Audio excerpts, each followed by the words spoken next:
Ye juma dɔ ye o tɛ kalo tile seegin san 2025 a ye aw bisimila an ka kunnafoni sigi ɲumanw kɛnɛ kan Bamakɔ News TV sanfɛ min bɛ ka lajɛ aw balimamuso ani aw denmuso k'o dunbaga ye o fɛ. Kunnafoni daminɛ na an ka artisiw n'o ye an ka Mali dɔnkilidalabaw ye n'o bɛ tali kɛ Babani Kone, Mariam Ba, Pikini Bagaruga n'olu donnen don bɛrɛ la ka sababuya kɛ ɲɔgɔnninw ye bɔlɔlɔsiraw kan ka sanga ni kunun alamisa don ye n'o bɛnna kalo tile 7 ma san 2025 a yirala k'a fɔ k'olu tun bɛ sariya tigɛbaaw ɲɛma min ka baara ɲɛsinnen don bɔlɔlɔsiraw kow ma ni o ye juge du tribunal du pôle contre la cybercriminalité ye olu kelenkelenna bɛɛ lajɛlen laminiɛ kɔfɛ sariya tigɛbaaw fɛ a bɛ ye k'a fɔ k'an ka artisi ninnu ka kiirijabiw bolodalen don ka bila kalo tile 28 na san 2025.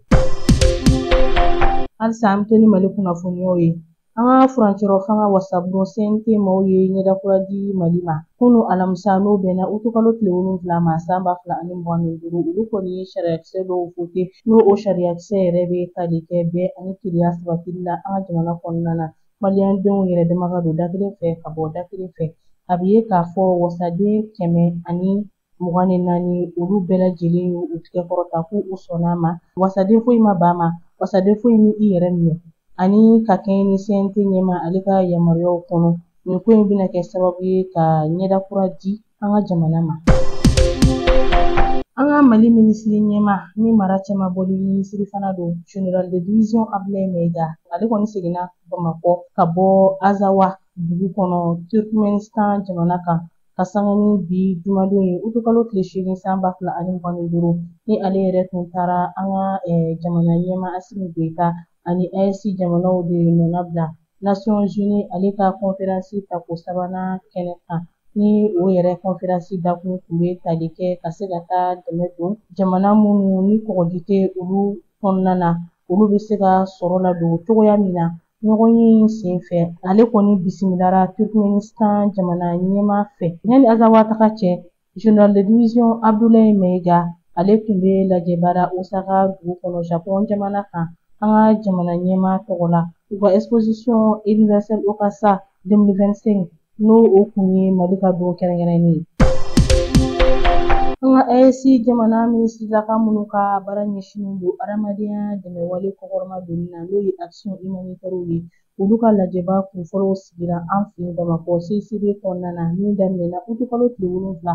taa bila a tile 9 na san 2025 a yirala k'a fɔ lajɛ in denfaya tun bɛ an ka jamana ɲɛma bolo General d'armée Asimi Goita a yirala k'a fɔ u ka sigi yɛrɛ dakun bɛ tali kɛ min na o de ye fɛɛrɛw sɔrɔ adamadenya dɛmɛwale la ani musakako AES don kan gɛlɛya minnu b'o o la ani nafa minnu b'o la fo ka taa se u ka baara bolodalenw kan o n'a ɲɔgɔnna caman wɛrɛw. An ka minisiri min ka baara bɛnnen bɛ sifinnakaw ani farikolo ɲɛnajɛ koɲɛw ɲɛnabɔli ma n'o ye Abdulkasim Fɔnba ye ale ye an ka Afro Basket 2025 champion danga ni o ye Sika Kone ye ko o bisimila a bɛ ye k'a fɔ ministre de la jeunesse ale tun bilasiralen don a tɔɲɔgɔnkɛ minisiri la kan fɛ min ka baara bɛnnen bɛ maliyɛnden minnu sigilen don jamana wɛrɛw kan olu ka koɲɛw ɲɛnabɔli ma ni o ye Musa Atayɛri ye ka sanga ni kunun alamisa don ye kalo tile 7 san 2025 cité administratif o kɔnɔna na a yirala k'a fɔ ko ɲɔgɔnye ninnu kɛra ni an ka jamana ɲɛma General d'armée Asimi Goita ale ka yamaruyaw de ye ko ɲɔgɔnye tun bɛ don kadira min kɔnɔna na o de ye ka se ka foli kɛ jamana bɛɛ lajɛlen tɔgɔ la ka ɲɛsin Sika Kone ma a ka fasodenɲumanya la ka ɲɛsin a ka jamana ma. An bɛna an ka kunnafoniyaw kuncɛ ni kɔkan kibaruyaw ye ka kɛɲɛ ni a ka taamandonniw ye Ankara n'o ye Turki faba ye a bɛ ye k'a fɔ Senegal jamana minisiri ɲɛma ni o ye Ousmane Sonko ye ale kɔni ye i tɛgɛnɔ bila bɛnkan sɛbɛn dɔ la ni Turki jamana ɲɛmaw ye jɛɲɔgɔnya baara caman siraw fɛ n'o de bɛ tali kɛ lakana siraw fɛ sɔrɔ yakubayali siraw fɛ jamana fila in ni ɲɔgɔn cɛ Ankara ani Dakar u bɛ fɛ ka dɔ fara fɛnɛ u ka jago siraw kan ka se ka fɛɛrɛw sɔrɔ o gɛlɛyaw la diɲɛ jamana wɛrɛw kan ni ne bɛ dan sigi an ka kunnafoni senfilimaw na an ni ce aw ka ɲamadali ani aw ka kulomajɔw la aw k'an bɛn don n'a nataw la.